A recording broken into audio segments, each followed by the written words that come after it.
గారికి ఇవి ఒప్పుకోవడానికి బేసిస్ అడ్డం వస్తున్నది. మేడిగడ్డ మూసేయాలని మేము అన్నామని ఆయనకి మేము ఆడ పోతే కోపం వచ్చింది. మేము కన్నెపల్లికి పోగానే కోపం వచ్చింది ఆయనకి. ఎందుకంటే బండారం బయటపడ్డది. ఆడ వరద నీరు పోతున్నది, నీళ్ళు పోతూనే ఉన్నాయి, గోదావరి నీళ్ళు. ఎల్నీనో అని చెప్పి తప్పించుకుందాం అనుకున్నాడు. కానీ నీళ్లు కిందికి పోతున్నాయా, సముద్రంలో కుత్తగా పోతున్నాయి, పంపులు చాలు చేయంటే పంపులు చాలు చేసి బంద్ పెట్టిండు. ఆంబోతు లెక్క రంకెలు వేస్తూ ఉన్నాడు.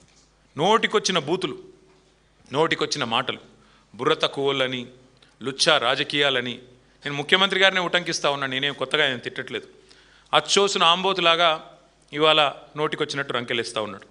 ఇక ఆయన మాట్లాడిన మాటల్లో పిచ్చివాగుడు తప్ప శరామామూలుగా తిట్లు ఒట్లు తప్ప కొత్తది ఏమీ లేదు. ఇవాళ బండారం అయితే బయటపడ్డది ఈ రాష్ట్ర ప్రభుత్వానికి. ఏంటిది?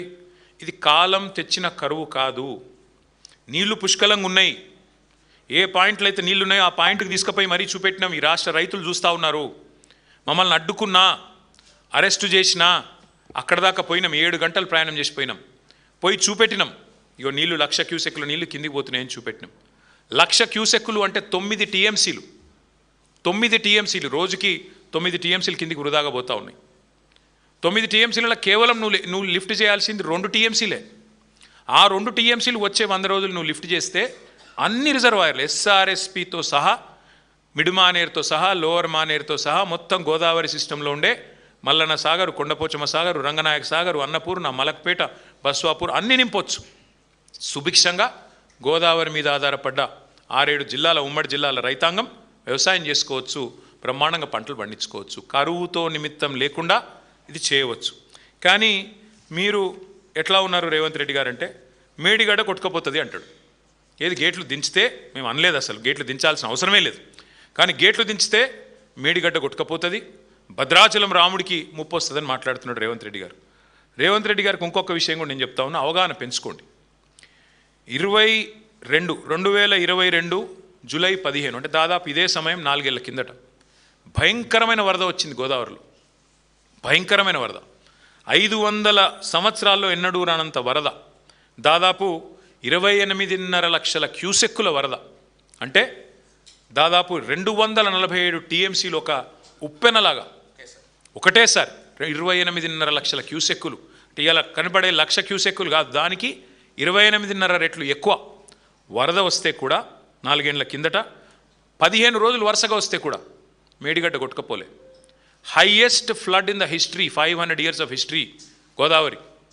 వరద వస్తే కూడా మేడిగడ్డ కొట్టుకపోలే, అన్నారంకేం కాలే, సుందిలకేం కాలే, బ్రహ్మాండంగా మరి పూర్తి స్థాయిలో తట్టుకొని నిలబడ్డది. అది మేడిగడ్డ కాదు, మేటిగడ్డ అని రుజువు చేసింది.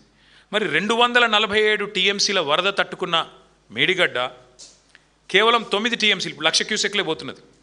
కేవలం 1,00,000 క్యూసెక్కులు అంటే 9 టీఎంసీలు పోతే తట్టుకోలేదా? మీరు అన్నారంలో సుందిలలో గ్రౌటింగ్ చేసిన మాట వాస్తవం కాదా?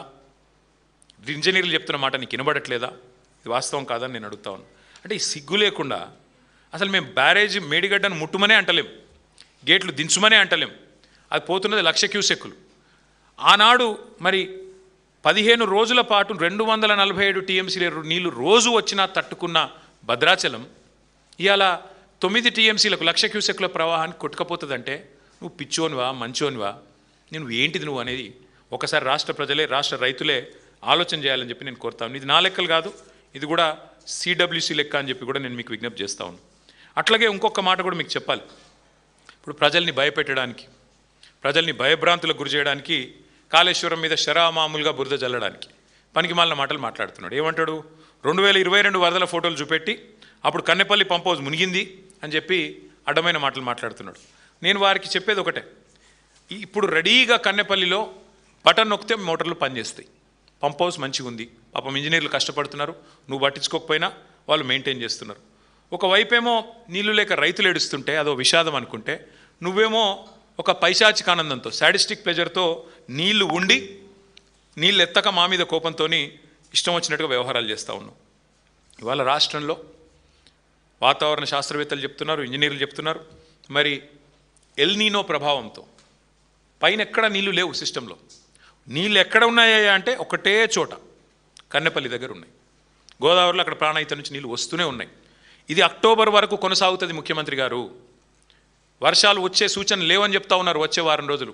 మేము అందుకే చెప్తా ఉన్నాం, మేడిగడ్డ బ్యారేజ్ ముట్టే అవసరం లేకుండా దానికి 14-15 కిలోమీటర్ల పైన ఉన్న కన్నెపల్లి పంప్ హౌజ్లో అక్కడ వచ్చే నీళ్లతో, ఇప్పుడు ఆడ 97 మీటర్ల మీద పోతున్నది, 93.5 మీటర్ల కాడ మీరు పంప్ హౌస్ చాలు చేస్తే చాలు, నీళ్లు అన్నారం పోతాయి, అన్నారం నుంచి సుందిల పోతాయి, సుందిల నుంచి ఎల్లంపల్లి, ఎల్లంపల్లి నుంచి మిడ్మానేరు, మొత్తం నేను చెప్పినట్టు అన్ని జలాశయాలు నింపొచ్చు. ఇది రాష్ట్ర రైతులు గ్రహించాలి. ఇది కాలం తెచ్చిన కరువు కాదు, ఇది కాంగ్రెస్ కక్షతోని మీ మీద రుద్దుతున్న కరువు అని రాష్ట్ర రైతన్నలు గుర్తించాలని చెప్పి నేను కోరుతా ఉన్నాను. ఒకవైపేమో రైతులు పంటలు కాపాడుకోవాలా, అప్పులు ఎట్లా తీర్చాలా అని తపన పడుతుంటే, కాంగ్రెస్ మాత్రం రాజకీయ కక్షల సెటిల్మెంట్లో బిజీగా ఉన్నది.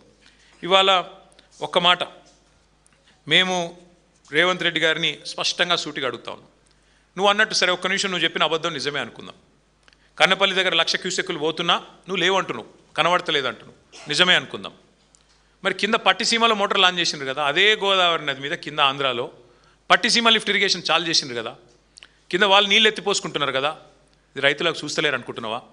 కింద ఆంధ్రప్రదేశ్ ప్రభుత్వానికి అదే గోదావరిలో నీళ్ళు ఎట్లు వస్తున్నాయి, పైన నువ్వు నీళ్లు లేవని అబద్ధం ఎట్లా చెప్తా ఉన్నావు? ఇది రైతులు కూడా గ్రహించాలి, రైతులు కూడా ఆలోచించాలని చెప్పి కూడా నేను కోరుతా ఉన్నాను. ఇవాళ రైతులకు అర్థమైంది కాబట్టి శాపనార్థాలు పెడుతున్నారు. ఈ ప్రభుత్వం దుర్మార్గమైన ప్రభుత్వం, కక్ష తీర్చుకుంటున్నది. 31 నెలలు అయింది అధికారంలోకి వచ్చి. ఒక రైతు గొప్పగా చెప్పినాడు, ఒక రైతన్న, నేను చూసిన వీడియో, అది ఎంత గొప్పగా చెప్పిండంటే, అవునయా కేసీఆర్ గంత పెద్ద ప్రాజెక్ట్ 4 నెలల్లో కట్టిండు, మీరు 4 దశాబ్దాలు శ్రీరామ్ సాగర్ కట్టిరు, 5 దశాబ్దాలు కట్టిరు, కానీ కేసీఆర్ అంతకంటే పెద్ద ప్రాజెక్టు 4 నెలల్లో కట్టిండు. కట్టినాక ఏదో చిన్న ప్రాబ్లం వచ్చింది, వస్తే నీకు సదరొస్తలేదా? ఆడ సిమెంట్ లేదా, సుతారీలు లేరా, నీకు ఇంజనీర్లు లేరా అని చెప్పి నిలదీసిండు ఒక సామాన్య రైతు. అది తట్టుకోలేక ఫ్రస్ట్రేషన్లో ఉన్నాడు రేవంత్ రెడ్డి గారు. దిక్కుమాలిన డైలాగులు కొడుతున్నాడు. ఆయన మాట్లాడుతుంటే నిజంగా నాకు నవ్వాలో ఏడవాలో అర్థం కాలేదు. మొన్న ప్రెస్ మీట్ పెట్టి పక్కన మంత్రులందరినీ కూర్చోబెట్టుకొని తన అజ్ఞాన ప్రదర్శన చేసిండు. కాళేశ్వరం ప్రాజెక్టు ఆయనకు నిజంగా తల తోక ఏది తెలియదని మళ్ళొకసారి అర్థమైంది. ఏమంటాడు ఆ రోజు? వరద నీటిని ఎత్తిపోయడానికే కదా కాళేశ్వరం అని మాట్లాడుతున్నాడు. రేవంత్ రెడ్డి గారు, మీకు మళ్ళొకసారి చెప్తున్నా, దయచేసి వినండి, విని తెలుసుకోండి. పోనీ నేను చెప్పేది వినడం మీకు ఇష్టం లేకపోతే, మా పార్టీ వాళ్ళు చెప్పేది వినడం మీకు ఇష్టం లేకపోతే, దయచేసి మీ ఇంజనీర్లను పిలిపించుకొని ట్యూషన్ చెప్పించుకో. కాళేశ్వరం ఎంత గొప్ప ప్రాజెక్ట్ అంటే 3 రకాల పరిస్థితులను కూడా సద్వినియోగం చేసుకునే ఒక అద్భుతమైన ప్రాజెక్ట్ కాళేశ్వరం. ఎక్సెస్ రెయిన్ఫాల్ ఉంటే, నార్మల్ కంటే అధిక వర్షపాతం నమోదైతే, ఫ్లడ్ వస్తే శ్రీరామ్ సాగర్ నుంచే ఫ్లడ్ ఫ్లో కెనాల్ ద్వారా డైరెక్ట్గా మిడ్మానేరుకు వస్తాయి నీళ్లు. మిడ్మానేరు నుంచి గోదావరి నీళ్లను పైకి లిఫ్ట్ చేసుకోవచ్చు, సస్యశ్యామలంగా రాష్ట్రం మొత్తం ఉంటుంది. ఇది ఒక తరీకా. రెండో తరీకా ఏంది?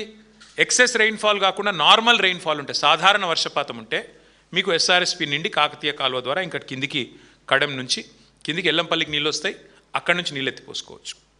ఒకవేళ ఈ రోజున్న పరిస్థితి ఉండి కరువు వచ్చి, ఎల్నీలో లాంటి పరిస్థితులు వచ్చి, వర్షపాతం లేని పరిస్థితిలో ఉంటే, అప్పుడు కూడా ఎక్కడ నీళ్లు ఉంటాయని దేవులాడి దుర్బిని పట్టుకొని వ్యాప్కోస్ లాంటి సంస్థ కప్పచెప్పి దేవులాడి వెతుకులాడి పట్టుకున్న పాయింట్ కాళేశ్వరం. ఆ కాళేశ్వరం పాయింట్లో కన్నెపల్లి పంప్ హౌస్ దగ్గర ఎంత వరస్ట్ సిచ్యువేషన్లో కూడా ఇవాళ కూడా 9 టీఎంసీల నీళ్లు కిందికి పోతున్నాయి. 9 టీఎంసీలు అంటే మీ అంచనా కోసం చెప్తున్నా, 9 హుస్సేన్ సాగర్లతో సమానం. గన్ని నీళ్ళు ఉత్తా కిందికి పోతున్నాయి రోజు, ఎవ్రీడే. ఇది అక్టోబర్ దాకా పారుతూనే ఉంటాయి. రేవంత్ రెడ్డి గారు, దయచేసి మా మీద కక్ష ఉంటే కేసులు పెట్టు, మా మీద కక్ష ఉంటే మమ్మల్ని బూతులు తిట్టు, మా మీద కక్ష ఉంటే ఇంకా రోత మాటలు మాట్లాడు, మాకేం పర్వాలేదు, అలవాటైపోయింది. కానీ రైతుల మీద దయచేసి పగబట్టకు, రైతుల మీద కోపం తీర్చుకోకు. కాళేశ్వరాన్ని బదనాం చేయాలి, కాళేశ్వరం కూలేశ్వరం అని చెప్పి పనికిమాలిన కూతలు కుయ్యాలి అని చెప్పి వాగే పిచ్చివాగుడిలో దయచేసి రైతులు, రాష్ట్రంలోని లక్షలాది మంది రైతుల వారి నోట్లలో మట్టి కొట్టకు. ఇది నా ప్రార్థన.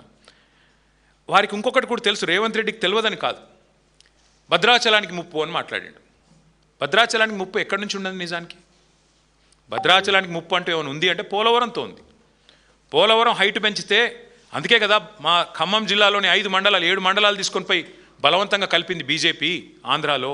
పోలవరం ముప్పు కోసమే కదా మా భద్రాచలం కాన్స్టిట్యున్సీలో, పక్కన నసరావుపేట కాన్స్టిట్యున్సీలో తీసుకొని పోయి ఆ మండలాలని 7 మండలాలు కలుపుకున్న మాట వాస్తవం కాదా? నీకు తెలియదా?